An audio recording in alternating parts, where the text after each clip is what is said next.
Hey everybody, we're back, and in this segment I wanted to talk about culture and emotional expression. I wanted to show you some of the similarities and some of the differences that we can see. And some of the things I'm going to share with you in this lecture are from more recent research than our textbook refers to, so I thought it would be helpful to see some things that we've discovered since the book was written. All right, so let's go ahead and get started. The first thing I wanted to talk about is how gestures can vary among cultures or between cultures. A lot of times our outward signs of emotion are generally the same, like our book talks about, but the gestures that we make, the things that we sort of, they're more conscious. We intend to make these gestures, but sometimes we make them without thinking. We assume other people will know what we mean by the gestures, but in fact they may not. So for example, I've just gathered an array, and I realized I forgot one of them when I was just looking at my array of reasonably positive gestures in the U.S., right? We've got the OK sign, we've got the V for victory sign, the got your nose sign, rock on, fingers crossed, I'm hoping for it. I forgot I should have added in thumbs up. That's another good example of a positive sign. Everything's fine, or let's go, or I'm ready. So these are all positive to neutral kinds of maybe playful gestures that we all know in U.S. usage. But it's really important to be aware that if you were to use these same gestures somewhere else, or make them towards someone who is from somewhere else, they may actually think that you're saying something else. That you're not saying, oh, everything's A-okay, but instead you're saying something. I'm not from the cultures that use that gesture, so I'm not exactly completely sure about the complete nuance of exactly what it means, but it's something referring to your anus. That's all I can say for sure, is that the OK sign is something that's supposed to be representing your anus. The V is for victory sign. I picked this picture of Winston Churchill flashing it the way that he is with the back of his hand toward us, because sometimes he would flash it the other way, the way that we're more familiar with it in the U.S., which is with the fingers towards us, right, not the back of the hand. And sometimes people will call that the peace sign in that orientation. In this orientation, it's more likely to be the V is for victory sign, and it actually, in the UK, has another meaning. It actually is the same as, like, flipping someone off, and the etymology of that gesture is that back in the days when battles would be fought by archers, the archers would show defiantly that both of their fingers are still there and able to pull the string, even in the face of somebody who tried to cut their fingers off or to punish them. So it's like a really defiant sort of, see this, I've still got my two fingers, you're weak, you don't control me kind of gesture. So it's not the positive, yay, we won gesture, but I mean, if you think about it, what do you think Churchill might be doing? Why did he choose to show the back of his hands when he made this gesture in this particular image? It might be that there had just been a turn in World War II, and he's, basically trying to get the finger to, the Nazis. So he might have absolutely intended it. In its UK meaning. He would always say, oh, I just meant V for victory and stuff, but he may have been, he might have been actually feeling the sentiment that underlies the other use. The got your nose gesture is oftentimes referred to as the fig in other cultures, and it's supposed to represent female genitalia. So it would be, sort of putting someone down for usually somebody who's male or who should be masculine being not masculine enough. I'm going to try not to use the slang terms that people might use, but you hopefully are filling it in with your own mind and know what I'm talking about. The rock-on sign, again, we're sort of going to get into a run of female genitalia references. The rock-on sign, with the thumb covering the fingers the way that is. A lot of times in the true rock-on sign, the thumb is extended. I picked this picture because it's got that dual meaning where it actually means your mom is very promiscuous. So I'll just define it as it is supposed to sort of represent her legs being spread wide is what that's supposed to be. The fingers crossed gesture is, again, supposed to represent female genitalia. And so it's a very offensive gesture to make at someone, especially in places like Vietnam, where that's what it means to them. So it doesn't mean I'm hoping something for you. It definitely means something, I think, negatively of you is a nice way to say what fingers crossed might mean. So gestures can vary, and it's just super important if you're going to use gestures, which it's really hard not to. We usually do them sort of unconsciously. A lot of times we make these gestures, and when somebody says, "Why did you do that?" we go, "What are you talking about?" I do what? I actually did some research on gestures when I was working on my PhD, and we would find that sometimes people, if we asked them to promise us that they were doing something, like the prompt was, how would you convince me that you will return the textbook that you borrowed from me tomorrow? And they would use words like "I promise" or "you can count on me," things like that. But then they would spontaneously hold up their hand like they were taking an oath in court.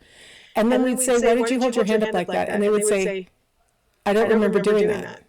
Right? Like we oftentimes gesture without even knowing that we're doing it. By the way, I mentioned the thumbs up gesture. Should have been on my array here. Thumbs up means everything's great. Let's go. I'm ready. In the U.S., but in other cultures, it means literally up yours, and it's the thumb going up yours. So it's not always a positive thing. There are other ones. There's a great one where if you hold your hand up, kind of like you're telling someone to stop, right? So you get your fingers completely all splayed out, your palm forward toward the person, and you're holding it out like a stop, right? In Greece, that can be interpreted as, again, sort of an up yours or something like that. So just lots of variations on what a gesture might mean in other cultures. And then, of course, this is just like gestures that are intended to communicate something. There are a lot of gestures that we do to support ourselves while we're talking, to help ourselves think of the next word we want to say and things like that. And sometimes those gestures can vary and can mean something in another culture that you didn't really mean. So enough on gestures. How about musical expression? There are lots of variations in how music is constructed in different cultures, and what compositions can be perceived as attractive or not attractive, or pleasant or unpleasant, things like that. But there's a lot of consistency on the emotion that's being conveyed. Right, like you can tell whether it's a happy party song or it's a sad breakup song, even if you can't understand the language. So I pulled just randomly 3 songs from different cultures, and I had trouble. I couldn't find like a particular country with Spanish language, but it's sort of like I found one that the artists are from. One is from Spain, one's from Colombia, so that's why there's 2 countries labeled there. And apparently it's just sort of popular in Latin America. Anyway. So what I'm going to do is I'm going to mute myself, and I'm going to activate the ability to record just from my computer, and then we'll listen to just little snips of these songs and see if it's not true, but you can kind of tell what emotion they're conveying in these songs.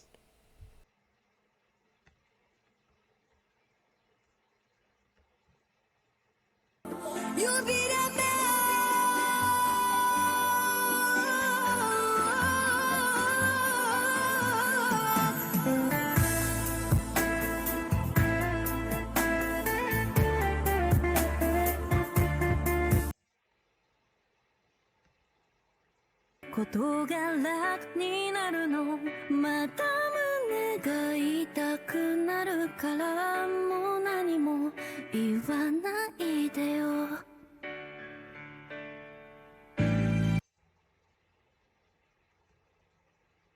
La validación me dejas de nuevo un corazón sin vida. Toma tus besos, te los regreso. No será fácil olvidarte, lo confieso. Tomo tus cartas, te las regreso. Con las palabras que escribiste en cada beso. Dime para que me curaste. So, I mean, these are pretty disparate cultures that we're looking at in these examples, and you can kind of hear what I don't understand for sure Romanian, and I don't understand Japanese. I understand a little bit of the Spanish, and I know in the Spanish the words are talking about basically breaking up. Maybe that's what's the theme of the other two also, but there's like this wistfulness to the music, a little breathiness to the singing of the music. The song,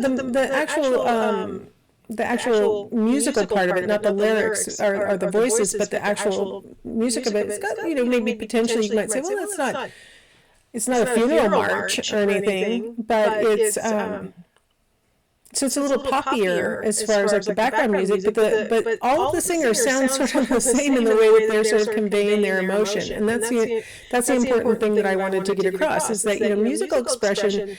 You can tell a happy song from a sad song or a breakup song. I mean, a mournful song would sound different for sure. I just thought, man, maybe I should have gotten funeral marches. Maybe I should have done that. But I think this conveys the idea that while there's a lot of variation in a lot of other stylistic aspects across these different cultures, the expression of the emotions with using music to convey that seems to be pretty consistent. Oops.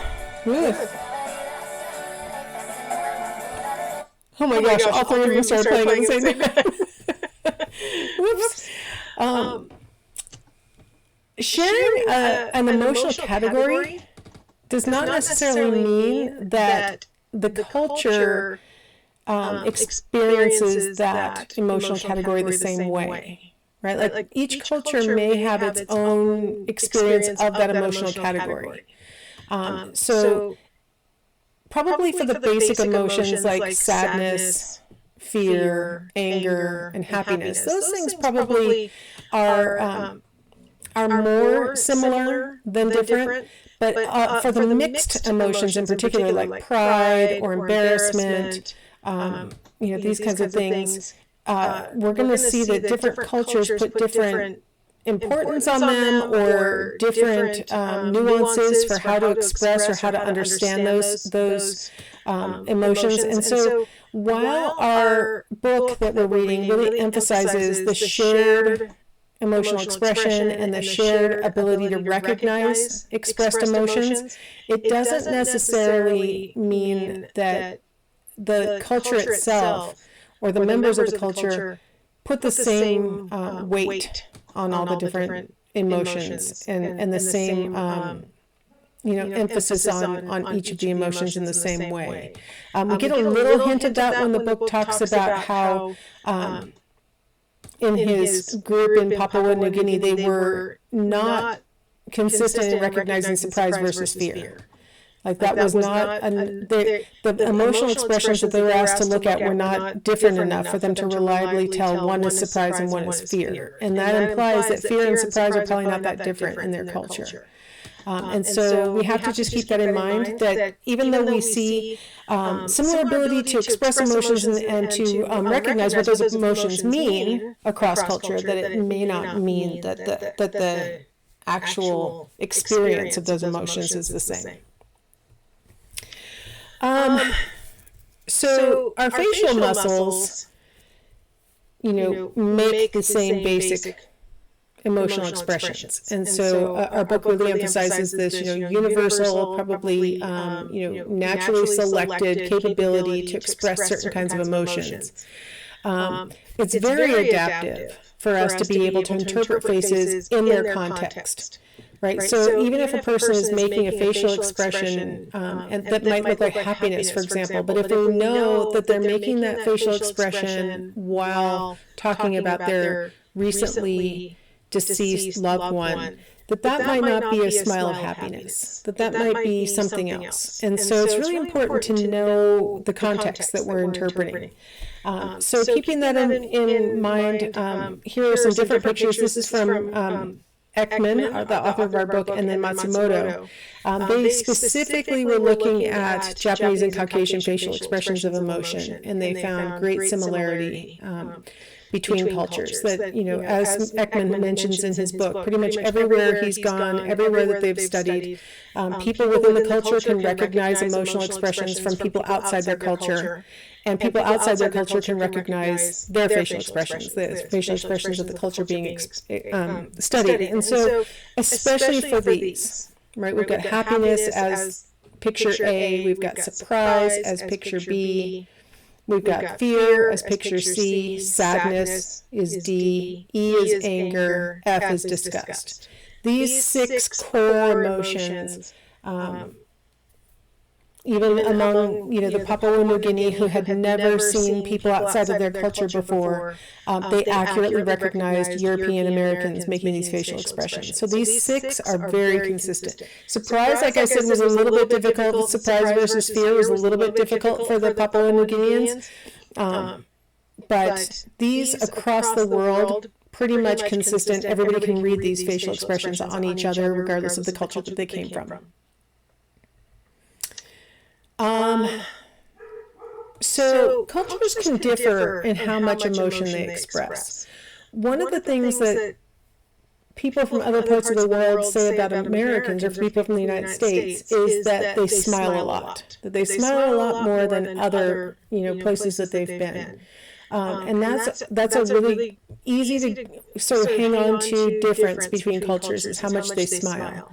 I was just talking to one of my colleagues who's from Finland, and I had read about someone who was in Norway on a bus, and something embarrassing happened while she was on the bus. So she looked at the other people on the bus and smiled at them, you know, sort of like, you know, I didn't mean this embarrassing thing that happened, kind of thing. And the other people on the bus, being Norwegian, kind of gave her a look like, okay, so first this embarrassing thing happened, and now you're smiling at me like a nut. Like, she said, clearly they did not appreciate me smiling at them. They were acting like it was like offensive. So I asked my Finnish friend, is it like that in Finland? And she said yes. And I said, what do you think is behind that? And she said basically that you don't generally smile to like break tension in Finland. You don't do that. You don't smile at people that you don't know. And that you're not sharing a joke with or something specific like that. So smiling is just a really great example of an easy thing to hang on to, but there are differences in how much people smile. I smile a lot, and I can imagine if I went to Finland, they would probably, she said that oftentimes they think that you probably aren't that bright if you're smiling that much. It's like, oh no, that's not good. So just to remind you, hopefully you've studied this already in introductory psychology, but there are 2 basic types of cultures in the world. There's the individualistic culture, where they really value self-sufficiency, uniqueness, autonomy, independence. These are very important aspects of, individualistic cultures really emphasize the individual. Collectivistic cultures have, social rules that help to ensure that you will display selflessness. They really emphasize working as a group, doing what's best for society rather than for yourself, and families and communities having a central role in the person's life. If you look around the world, you'll see that, the darkest purples would be the more individualistic cultures, and the lightest cultures, not the white. The white is where there's no data. So the lightest lavenders would be the most collectivistic cultures. And so you'll notice that, the United States, Canada, Australia, South Africa, New Zealand, Western Europe, a little bit lesser extent, but, definitely on the individualistic side. So if you look around the world, some cultures are more collectivistic and are less interested in the individual, and some cultures are more individualistic and more interested in individuality, right? So keeping that in mind, I wanted to tell you, just sort of to wrap this up, that those that encourage individuality tend to encourage more displays of visible emotions. It's more, I won't say sanctioned, to express how you're feeling when you're in an individualistic culture, because you're not risking the solidarity of the group by expressing your emotion in an individualistic culture. You are expressing your personality. You are expressing your uniqueness. And so it's okay in an individualistic culture to display your emotions to other people. In collectivistic cultures, they tend to encourage people to adjust to others. And so it's not surprising to think that they don't really want you to be displaying visible signs of emotion, because that might be distressing to other people. It might disturb the group. It might interfere with the workflow, things like that. So you're supposed to keep your emotional displays to yourself.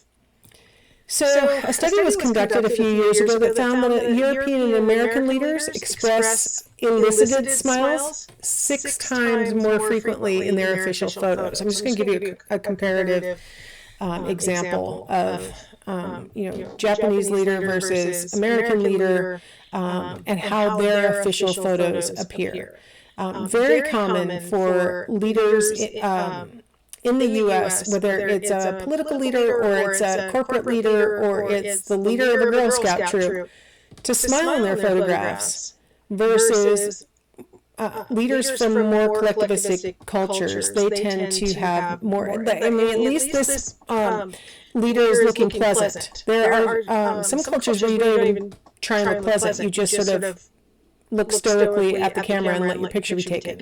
And it's really important that the researchers found that it's not just high-powered leaders like a president. It's anyone in a leadership role within that culture is more likely in an individualistic society to smile in their pictures and their official photographs than people who are from collectivistic cultures are to do that. And at all levels of leadership, they see that to be true.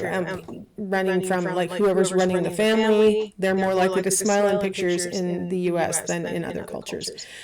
So that's something really important to remember, that a lot of times when we go cross-culturally and we try and explore things that are, we have to rely on behaviors to reveal to us a psychological state. So in this case, it's emotions.